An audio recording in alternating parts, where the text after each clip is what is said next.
नमस्कार दोस्तों, मेरा नाम है हिमांशु और आप सभी का हमारे चैनल में एक बार फिर से स्वागत है।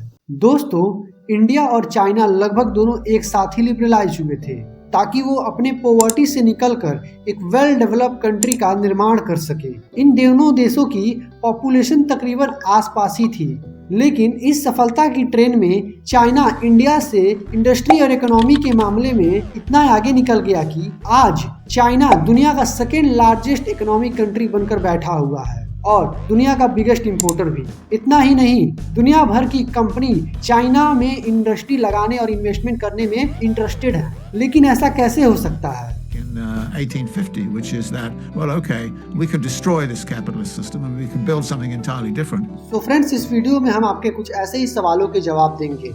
लेकिन वीडियो को शुरुआत करने से पहले मैं आप सभी से एक बात कहना चाहता हूँ कि जो लोग 5 से 6 मिनट का नॉलेजेबल वीडियो को कंप्लीट नहीं देख पाते हैं, उनके आप अटेंशन पावर का अंदाजा लगा सकते हैं कि उनका अटेंशन पावर कितना कम हो चुका है। आप लाइक सब्सक्राइब करें या ना करें, लेकिन वीडियो को पूरा देखिए अपने भले के लिए। इस वीडियो को समझने के लिए हमें एक नज़र चाइना के इतिहास पर भी डालना चाहिए। China was emerging from its Cultural Revolution as one of the world's poorest nations. 1978, Deng Xiaoping had an idea, one that would turn communist China on its head. Since then, China has made Communist China on its head. since then rise in various views. So poorest to become a साल 1978 जब China की poverty rate 31% से भी ज़्यादा थी, उसी दौरान एक सन की रिवॉल्यूशनरी लीडर जिसने चाइना के फ्यूचर को बदलने में अपना पहला कदम बढ़ाया।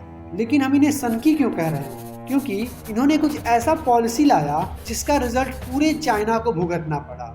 नाम है माओ जेडोंग। इन्हें हम शायद पॉलिटिशियन या कम्युनिस्ट फिलोसोफर या फिर एक पोएट भी कह सकते हैं।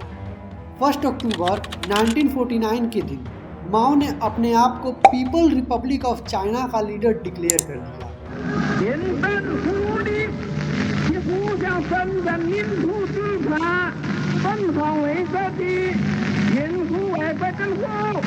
और 1958 में एक तरह का पॉलिसी लाया गया, द ग्रेट लीप फॉरवर्ड, जिसका एम केवल इतना था इंडस्ट्रियल प्रोडक्शन और एग्रीकल्चर को और बेहतरीन करना। लेकिन इसका रिजल्ट इतना भयानक आया कि पूरे चाइना में फेमाइन आ गया, यानी कि भूखमरी आ गई, जिसके वजह से 10 से 40 मिलियन लोगों की डेथ हो गई। लेकिन ऐसा कैसे हो सकता है, जो पॉलिसी देश के भलाई के लिए लाई गई हो, उससे इतने सारे लोगों की डेथ कैसे हो सकती है? तो चलिए मैं आपको समझाता हूँ। असल में हुआ कुछ ऐसा कि माओ ने सारे खेत और जमीनों को जमींदारों से लेकर किसानों को दे दिया ताकि वो उस पे फसल उगा सके, लेकिन एक कंडीशन पर कि जितना भी अनाज उगेगा उन सभी अनाजों को सरकार को देना होगा। इसके वजह से किसानों का किसी भी तरीके का ऑनरशिप ना ही जमीन पर था और ना ही अनाजों पर, जिसका रिजल्ट इतना बुरा हुआ कि प्रोडक्शन कम हो गया। अब प्रोडक्शन होगा ही नहीं तो देश खाएगा क्या? वैसे दोस्तों, माओ जेडोंग के ऊपर हम ज़्यादा बात नहीं करेंगे क्योंकि इसके लिए हम अलग सा एक वीडियो बना सकते हैं। माओ जेडोंग के डेथ के बाद एक नया लीडर उभर कर आया, डेंग ज़ाओपिंग। और डेंग ज़ाओपिंग के पावर में आने के बाद ही चाइना में असल डेवलपमेंट देखने को मिला।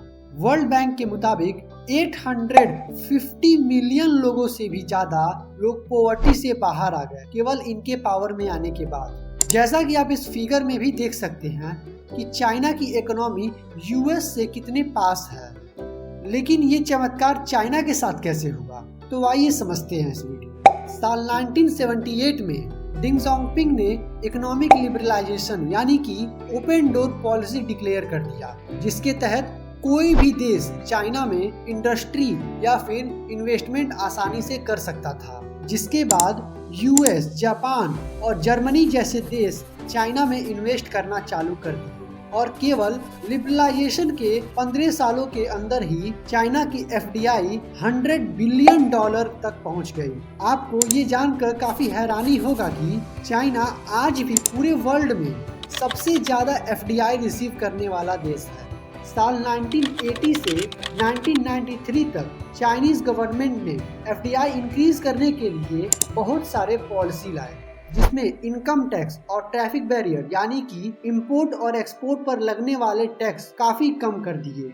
और साल 1994 में जितने भी डोमेस्टिक और फॉरेन इन्वेस्टर पर टैक्स लगते थे उन्हें सबके लिए यूनिफॉर्म कर दिया गया, ताकि फॉरेन इन्वेस्टर्स को ये ना लगे कि चाइना फॉरेन इन्वेस्टर के साथ किसी भी तरह का भेदभाव कर रहा है। इतना ही नहीं, जितने भी मल्टीनेशनल कंपनी थी उनके लिए टैक्स रिफंड प्रोग्राम को इंट्रोड्यूस किया गया, जिसके तहत जो भी कंपनी अपने प्रॉफिट को चाइना में री इन्वेस्ट करेगा उसको 40% का टैक्स रिफंड कर दिया जाएगा पूरे 5 सालों के लिए। और तो और जो भी हाईटेक और एक्सपोर्ट ओरिएंटेड इंडस्ट्री में इन्वेस्ट करेगा उसको तो 100% टैक्स का रिफंड कर दिया जाएगा। दोस्तों, चाइना में ह्यूज पॉपुलेशन के वजह से वर्कर्स के बीच में एक बहुत बड़ा कंपटीशन देखने को मिला, जिसका रिजल्ट ये हुआ कि वर्कर्स कम लेबर कॉस्ट में भी काम करने को तैयार थे, जिससे कंपनी का फायदा ज्यादा होता। दोस्तों, शायद यही वो सारे रीजन थे जिसके वजह से फॉरेन इन्वेस्टर चाइना में इंडस्ट्री लगाने और इन्वेस्टमेंट करने में इंटरेस्टेड थे, क्योंकि कंपनी का प्रोडक्शन कॉस्ट इससे काफी कम हो जा रहा था और मार्जिन काफी बढ़ जा रहा था, और इसमें गवर्नमेंट की फेवरेबल पॉलिसी भी उनकी बहुत ही हेल्प कर रही थी। अब आप सोच रहे होंगे कि क्या वहाँ की गवर्नमेंट एग्रीकल्चर सेक्टर में कोई बदलाव नहीं लाया? अरे लाया ना। एग्रीकल्चर सेक्टर में भी बहुत ही बड़ा बदलाव देखने को मिला कि जो भी खेत या जमीन गवर्नमेंट के अंडर में था वो गवर्नमेंट के अंडर में ही रहेगा, लेकिन फार्मर्स को ये इंडिपेंडेंस मिल गया कि वो अपने मन मर्जी का क्रॉप्स को ग्रो कर सकते हैं और उसमें से बस कुछ ही हिस्सा गवर्नमेंट को पे करना है, बाकी जो भी बचेगा वो उसे कहीं भी बेच सकते हैं। इससे फार्मर्स के अंदर एक तरीके का ऑनरशिप डेवलपमेंट हुआ और वो इस काम को बेहतरीन से करने लगे और इस तरह से प्रोडक्शन भी बढ़ गया। दोस्तों, आई होप आप सभी को इंट्रोडक्शन में पूछे गए सभी सवालों के जवाब मिल रहे होंगे। अब हम आगे बढ़ते हैं वीडियो, लेकिन इसमें कोई दो राय नहीं है कि चाइना का इंफ्रास्ट्रक्चर एक बेहतरीन रोल प्ले किया, क्योंकि मैक्सिमम इंपोर्ट और एक्सपोर्ट रोड के थ्रू ही किया जाता था या किया जाता है भी। इसलिए चाइना अपने टोटल एक्सपेंडिचर का एक मेजर हिस्सा इंफ्रास्ट्रक्चर पर भी इन्वेस्ट करता है। एक रिपोर्ट के मुताबिक 2022 में चाइना ने प्लांट इन्वेस्टमेंट पर मिनिमम $2.3 ट्रिलियन का इन्वेस्टमेंट किया। तो आई होप गाइस आप सभी को समझ में आया होगा कि कैसे चाइना इतना सुपर पावर बन गया। अगर आपको हमारे इस वीडियो से कोई वैल्यू मिला हो तो हमारे प्लीज चैनल को लाइक और सब्सक्राइब करिए। Thank you for